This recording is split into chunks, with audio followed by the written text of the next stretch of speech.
All right, guys, welcome to Buy Low Sell Heinz. We have one of our first interviews here. We have Hustle Harder 10.2, aka Will. Will, is that the best thing to call you? Yeah, Will, that's it. Okay, perfect. So you just on Instagram right now? Do you have a YouTube video, like YouTube set as well, or? No, just Instagram for now. Okay, cool. All right, so guys, whether it's on Instagram or YouTube, I'll be putting a link down below with all of his information, so you guys can kind of follow his hustle as well too. So why don't you introduce yourself, tell us who you are, what you do, what your journey has brought you, and we'll go from there. Yeah, awesome. So, like you said, my name's Will, and we restarted selling back in June of 2018. And we had no idea what we were doing when we started. We were working at the children's home as house parents at the time, and we knew that we weren't going to be able to do that long term. We were going to get burned out. We had our own 2 kids, and we were looking for what was next. And we didn't want to go back to the 9 to 5 or just another job. You know, we wanted to make a career out of something. Right. So we started looking up YouTube videos on. We heard you could sell on Amazon as a third party, but we didn't know how to do it. And so I just started looking up YouTube videos. And my wife said, "Let's take $500 and let's just go to Walmart and let's go to Target and TJ Maxx." And so we just started shopping and had no idea what we were gonna do or what we were gonna buy. And of course, we took our 4-year-old son. And so we go to the toy section first. You know, he wants to go look at the toys. So we start scanning toys and seeing, hey, we might be able to make a couple of bucks off of this. And that's awesome. That's how the journey begins for everybody, right? It's just kind of heard about it from somebody, you checked it out a little bit more, and you know, kind of happens. Yeah. So like, what was it? I mean, did you guys hear from like a friend that somebody was already selling? You guys heard it from just random YouTube videos where you started looking at cats dancing and you stumbled along Amazon FBA? Or? No, so I used to work in a wood shop a couple years ago, and we made signs and everything at CNCs. And my boss started taking growth charts and selling them on Amazon. And so we were making them signs in the shop, and then he would send them off to Amazon. I didn't know how he was doing it or what he was doing. I just knew he was selling stuff, and I thought at the time I had to have my own product to sell. I didn't know I could sell someone else's product. And so this past summer, when we wanted to do it, we just started looking, how do we get a product to sell?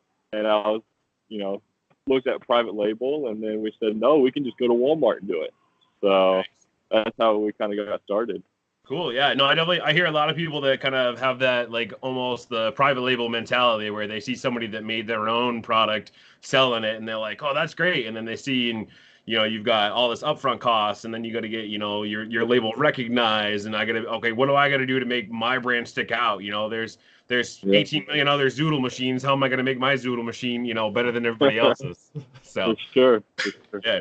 So what do you consider you can kind of consider that your like aha moment, or what do you consider your aha moment where you were like, wow, like this could actually work? So I think we didn't get the aha moment until after our first shipment checked in.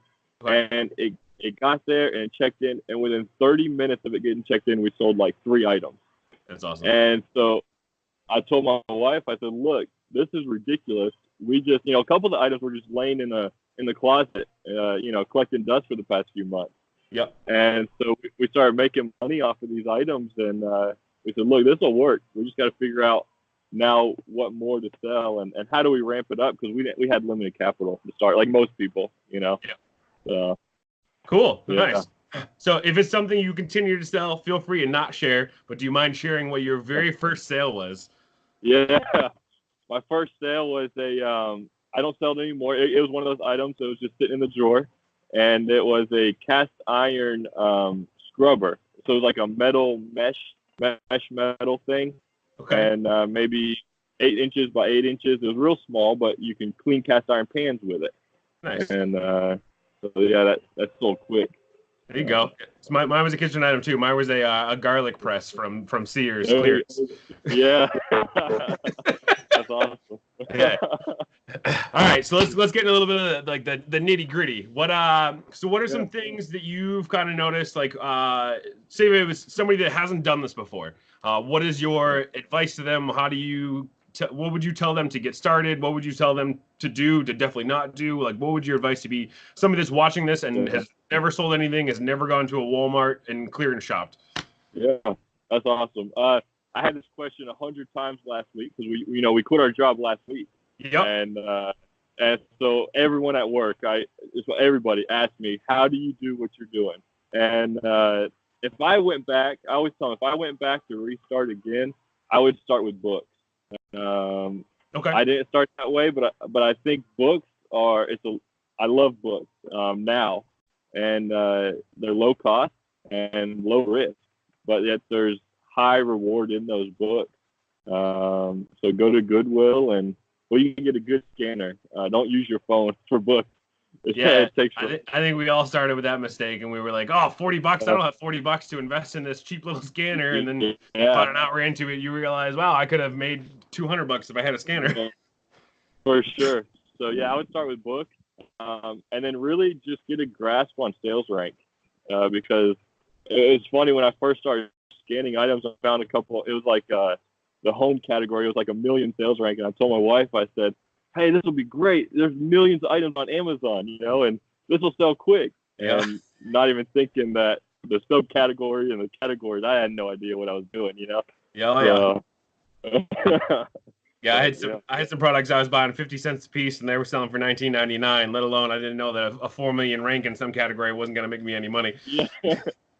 Yeah, exactly. They'll be sitting there a while. Yeah, exactly. I think I pulled them because at the time there was pretty bad storage fees. Yeah. Tell everybody about your guys' like journey now. Like, so tell us how you're sourcing, how you're shipping, like what the current journey is. Yes, our current journey. We just left last. Traveling in our travel trailer. We have a camper, and so our space is limited, very limited. But that's why we love the FBA method. We don't have to worry about having storage space, and so we go to the store and we source and we put everything in bins in the back of the truck. And when we get home at night, we go inside and just start peeling stickers, but moving it from bin to bin. They're easy to stack and easy to move. And then we just ship it out the next day. So we don't hold inventory at all. We can't, so it's high turnover. Hey, as a lot of the guys I'm sure we follow, we're not in the storing business. We're in the selling business. Oh, for sure. Now, how do you guys find it still pretty easy as far as, getting shipments out? Do you guys think it's a little harder because you guys are on the road, or? I think it's harder in the sense I don't have that. When I was going to FedEx 3-4 times a week, I had that great relationship, and it was just down the road. Yesterday, I think I drove like 30 minutes just to hit the next FedEx because there wasn't one in the area. Okay. And so that to me is now I've got to figure out a better way. I think you can do Staples, or Office Depot maybe. Might be able to drop packages off there. I got to look into that. Yeah, I know Staples does the UPS like pickups and stuff. Yeah, so I'll look into that and see if there's some closer. But and then boxes, I don't know where I'm going to store my boxes. I go to Walmart and pick up a couple boxes of large or medium, but then if I don't use them, I got to figure out what I'm going to do with them. So that's what we're struggling with. But okay. Yeah, I mean it's all a learning game, right? That's half the point is the journey figuring that out. Because I was doing Walmart boxes when I first started, and then I started figuring out there was deals at like Staples that if you bought like 6 or more of a certain kind, you got it cheaper. Or I actually do a lot of like my boxes I'll get at like Lowe's or Home Depot. And I even do. I mean, I know like Walmart will occasionally have like discounted gift cards online, but I find discounted gift cards for Lowe's, Home Depot, and I do that too. Even when I go to like Marshall's, TJ Maxx, I think a lot of people don't take advantage of like all the rewards. That places have, because I'll go to like a Marshall's. I'll add on my thing and I got $200 in my cart. I'll look online for like a discounted, e-gift card, and there'll be $200 ones for like $94 a piece, and I'm saving $12. It's great. Yeah, exactly. Yeah. Yeah.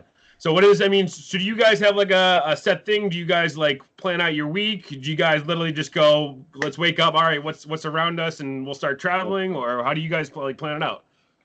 Yeah, so we're very loose with our agenda, Okay. and we have two kids, so we kind of cater around that as well. They go sourcing with us. We've never gone sourcing without them, really. So it changes the game a little bit. You got to be a little more flexible. If you start having a meltdown, you have to.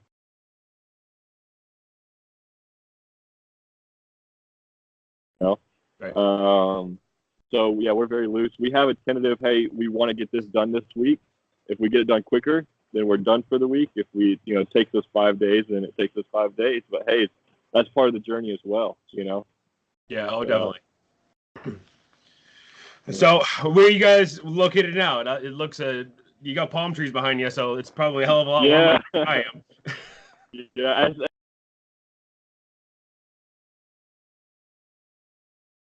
I'm in Panama City Beach. Okay. What's chilly there? Well, it's actually 40 degrees right now. Oh, so, I would kill for 40 degrees. Really?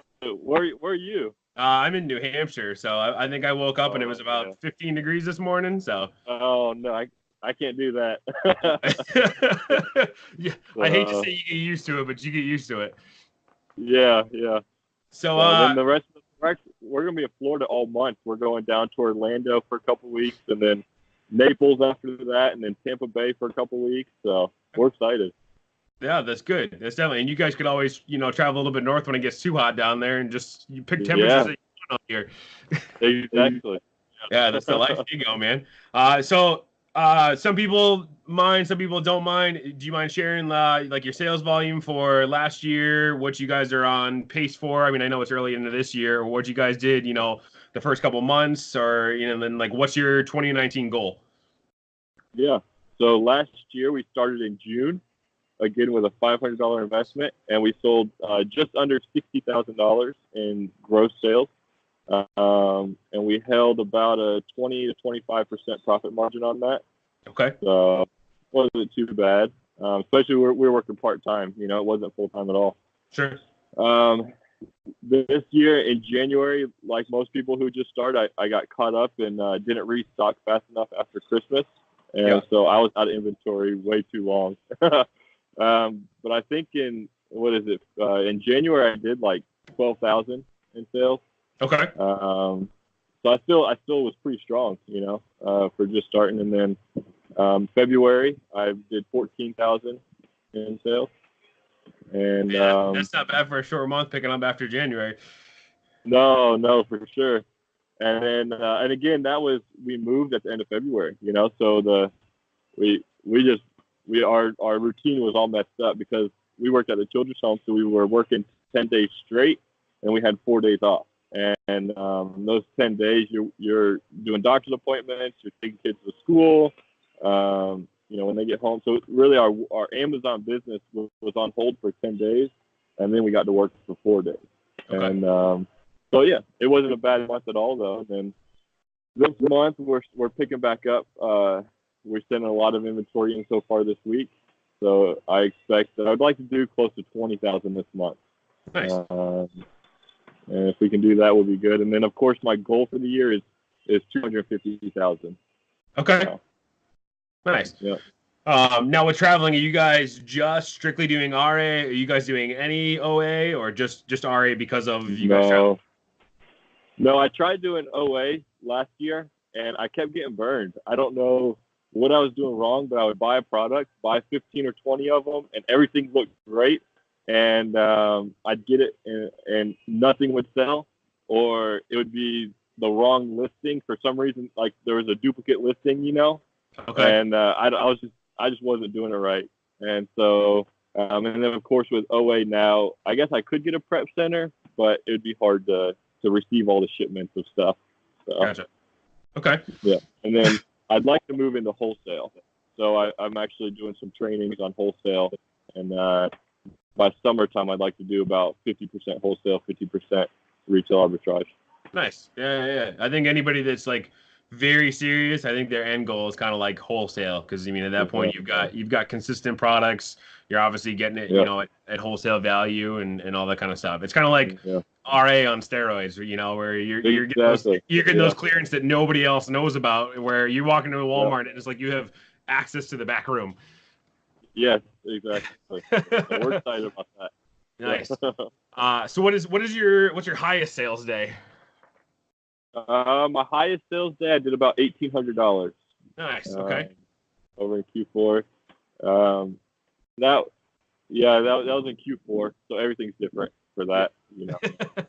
That's very true. Yeah, last year was my first year, and I heard, Q4 it'll pick up. I'm like, okay, I'm sure, and I was a part way into Q4, and I'm like, wow, I need to buy a lot more.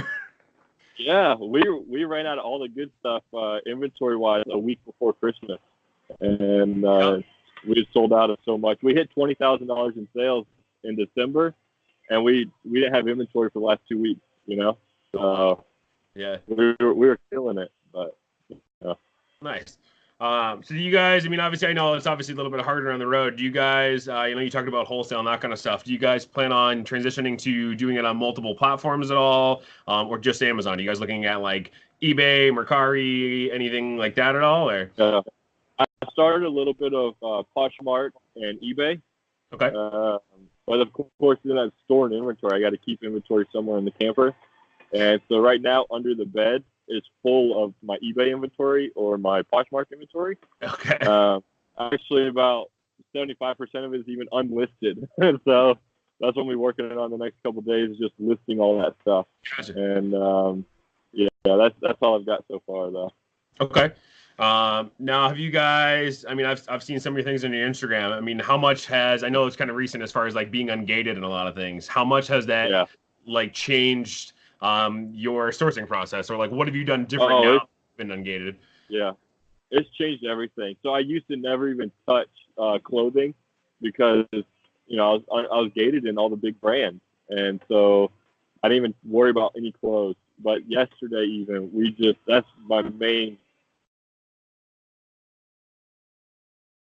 Under Armour jackets and pants and shorts and just socks even, so I'm hoping that stuff sells, I sent it all in today, but I looked up my data and I feel confident with it, but yeah, it changes.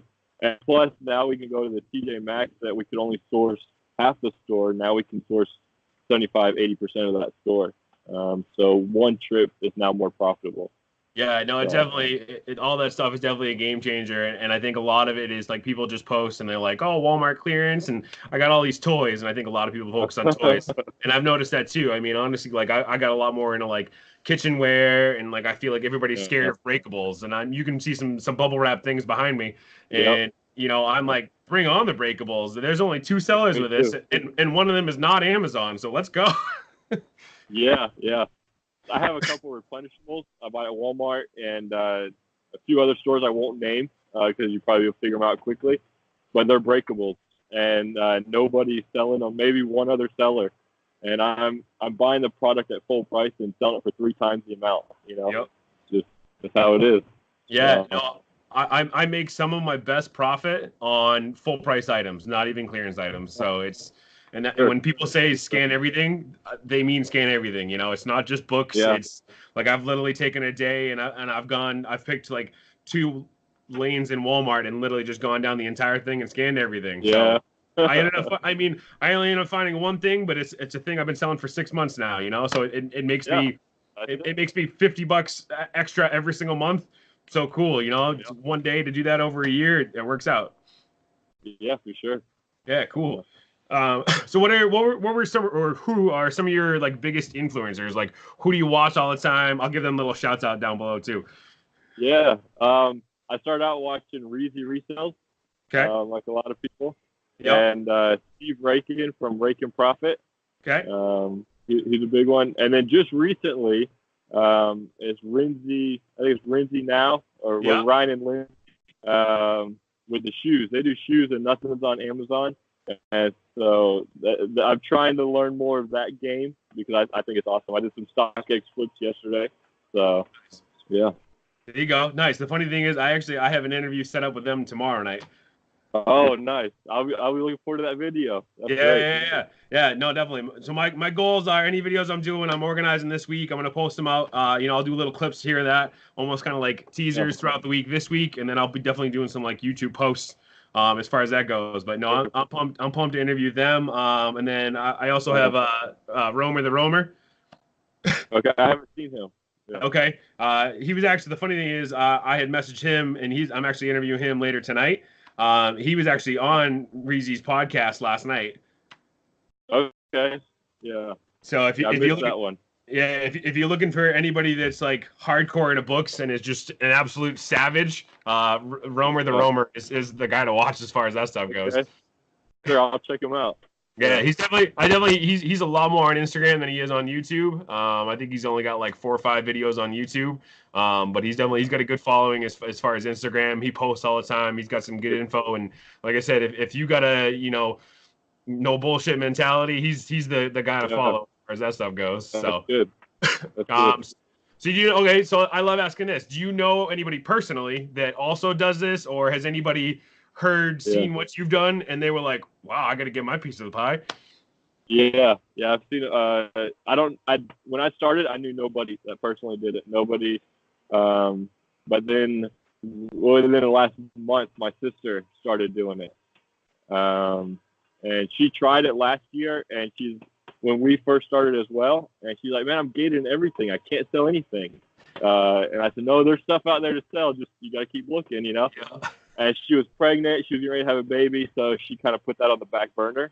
And then just recently she started selling stuff, and it's really kicking into gear for her too. So nice. Yeah. Now, because she's family, do you share products with her, or do you still be like, no, just go? No, she knows my account, so she knows a couple products I do sell. Just before I was talking to her about certain things, and so she knows how to find my account on Amazon. And same with me. I said, well, since you know my account, I've got to know your account, And somebody's meeting on the buy box, you'll know exactly who it is. Exactly, yeah. So I go check her account every once in a while. But even so, we don't have anything that's together. We don't have any of the same products, so that's nice. So. Yeah, that's good. And that's what people don't realize is, I mean, you think about it, and, we talked about earlier is you scan something and you were like, oh, $1 million at home. There's so many products. But if you think about it, how many different categories are there? And, once people understand sales rank, there is millions of items that sell every single day. So, you could literally be in a store. I bumped into somebody that, I saw online, and we were in the same store sourcing things, but they were sourcing completely different sections of the store that I would never even have thought to go over and look at. Exactly. Yeah. I love it. If I ever see someone in the store, I'll go talk to them. And a lot of other people get upset about that. A lot of other resellers, and they want to grab their cart and run to the next aisle.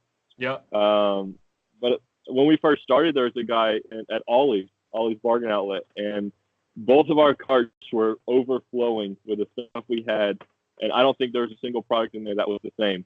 And he did talk to me for about 30 minutes, and we learned and we bounced some ideas off each other. But we were in the same aisle, and we still were finding different items, because I look for different things than you would even look for, Yeah. So. But. Yeah, man, and that's the thing is a lot of people aren't going to share their their residual items that they're selling all the time, yeah, and that kind of stuff. And obviously, if you're in the game long enough, you understand why, So nobody's being like, hey, share all your products. But literally, I've learned so much just from talking to other people, watching other people's videos that I've stepped my game up. So that's why that's why I'm doing the interviews the way I'm doing. It's for people to hear these stories, for people to gain knowledge that oh wow, I didn't realize I could do that. I think when Reezy did one of his interviews, the reason he found that he could sell Nikes was he was literally talking to somebody, and somebody was like, "Hey, how come you don't sell these shoes?" What? I can sell Nikes, and, and that's how it goes. I didn't know as far as books, and I've got a Goodwill by the pound bookstore 5 miles from me. Nice. I didn't know that. Like, I'm sitting here thinking, I'm like, oh, everything's, ebooks. Nobody's doing like physical books anymore. That's what we thought. Yeah. And now I'm like, well, shit, this book's ranked 2 million. It might take a little bit, but it can make me $40. I'll wait a month to, make $40 on a book, and it's 2 million. I paid 50 cents for a book the other day, and it might take a month or two to sell, but I can make $80 profit on it. Yep. And the sales history is there, so I don't care. I'll throw 50 cents to Amazon all day long and let the book sit there, and it'll sell and make the money. Yeah, exactly. And that's what kills me is a lot of people don't realize, like you said, you guys started with 500. You said $500, right? $100. Yep. Yeah. So that's all you need to get started. I guarantee if everybody cleaned out stuff around their house, even if they didn't do it on Amazon, I guarantee you could go on eBay, you could go on your, Facebook Marketplace, Let Go, OfferUp, all that kind of stuff. People could easily make $1,000. Take that and invest. But yeah, that's all we did. We kept rolling it over. We didn't pull any money out. We just rolled it all over and let it multiply. Yeah, especially when people are doing it part-time. I always suggest that. Like that's your separate lifestyle. Do your normal, your 9 to 5, that kind of stuff. Pay your bills first, obviously, but like take that extra and just you turn 500 into 700, next 700 into 1,000, so on and so forth. So my wife, side note, my wife got $60 for her birthday last year from somebody last August, and she said, "Look, I really want to buy something. It's about $150." So she went to Tuesday mornings and spent her $60, and within a week and a half, she made that $150. So it's even possible with less than $100. Yeah. So yeah, awesome. That's awesome. Yeah. All right. So what's I guess what's one thing that drives you nuts about other sellers? We'll get the fun questions. Yeah. I think it's a pain point for everybody. The driving the buy box down, just the penny by bottom. penny. Yeah, why are you driving it by a penny? I've been selling this product for say $20 for the past 6 months, and you're gonna sell it for 15. Like, I've been selling multiple a day of this item. Just staying at 20, and we'll share it. I don't care. I'll share, but don't drive the price down. Yeah, no, and it's definitely, and that's the tough part is, I don't know if you guys use a repricing tool at all, but like even with the repricing tools, it's nice that it'll auto adjust like once that person sells out, but it's crazy how much people are just like, oh, you going 20, I want 19.99. Oh, you match my 19.99, I'm gonna go 19.98. And that's fine. Sure. You want to sell your stuff a day faster than me, that's great. You guys can play that battle, but I'm gonna make $5 more while you guys are after you guys are done playing the game. Yeah, for sure. One of my items, I was buying at full price. I still carry it, and I'm selling it for $35. I buy it for $12, and someone decided to jump in and start selling it at 19, and that made me more upset because I'm like, dude, come on! I've been selling this product consistently for $35. Yeah. They sold out and they got it off the listing, so I just let it go. But anyway, it happens. Yeah, no, it definitely does. And I think sometimes people, like you might be able to get this all the time. Maybe somebody found this at a completely different store.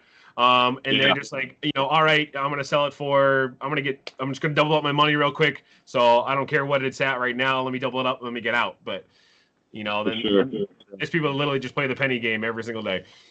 Yeah. Yeah. So obviously, I know like traveling on the road kind of makes your story different, but like, what would make you stand out? Say you're successful, super successful, like Gary V, Reezy Resells level further down the road. What makes you like? What's your story to stand out to people? Like, how did you get there, and like, what's your lesson to everybody else? Yeah, I think for us, we have the no excuse mentality.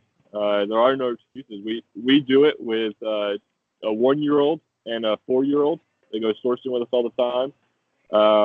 And we do it in our camper right now. And so we're traveling, and so our space is limited. So just that, we don't have a huge capital, and just we do it. We get out there. We don't make excuses. We find a way. If a roadblock comes up, we just find a way to get it done. So. Cool. I like it. So what is what's something that you've noticed from when you started to now that you wish someone had told you that you haven't learned from a video that you literally learned just from experience yourself? What's something you can share with everybody else? Yeah, receipts. Keep your receipts and process them on time.